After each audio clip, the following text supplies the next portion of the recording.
More now on our top story. The Prime Minister is hoping to move on from the SNC-Lavalin scandal once and for all after expelling Jody Wilson-Raybould and Jane Philpott from the Liberal caucus.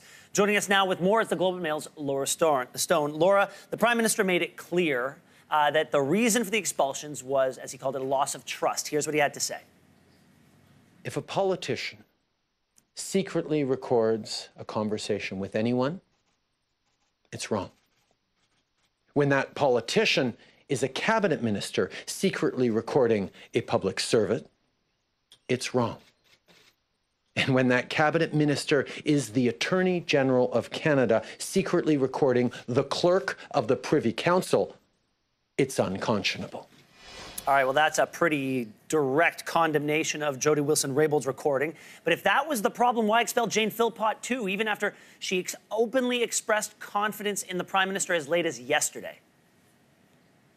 Well, it's a good question, Ben. I mean, there's no question that this controversy has hurt the Liberal Party, and it's really bruised Prime Minister Justin Trudeau's reputation. It's dragged on for more than 50 days at this point, and there was a growing consensus within the Liberal Party, within Liberal MPs, that this has become an ultimate distraction, and there was no way to move forward. I mean, we're only a few months away from an election now, and Liberal MPs were getting nervous, were getting squirrely that this was going to impact their chances of re-election. But I must say, I and others who watch politics were surprised when the Prime Minister came out there and announced that Jane Philpott as well had been kicked out. They sort of go hand in hand. I mean, most of the condemnation was reserved for Jody Wilson-Raybould, and you could see that the recording of her conversation, or the release of her recording of the conversation with the clerk of the Privy Council, was the tipping point for a lot of the Liberals. But Jane Philpott did resign over this from cabinet,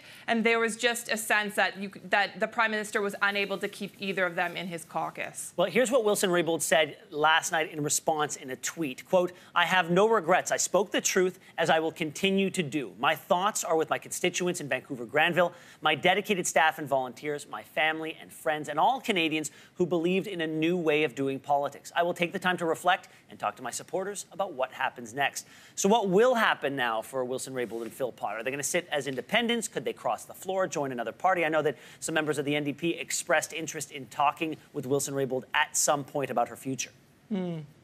Well, they have both expressed loyalty to the Liberal Party and Liberal policies. So I personally don't see them crossing the floor, although anything's possible in this controversy, Ben. I think for now they will sit as independents. And Jane Philpott said in her statement that she'll continue to serve the remainder of her term.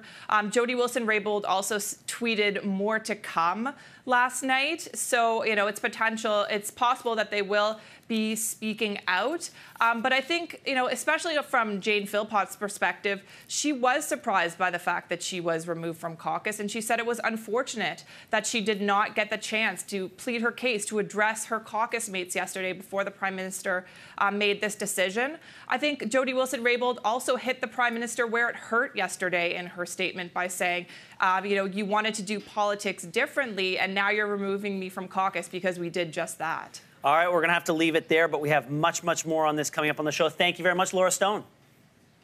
Thanks, Ben.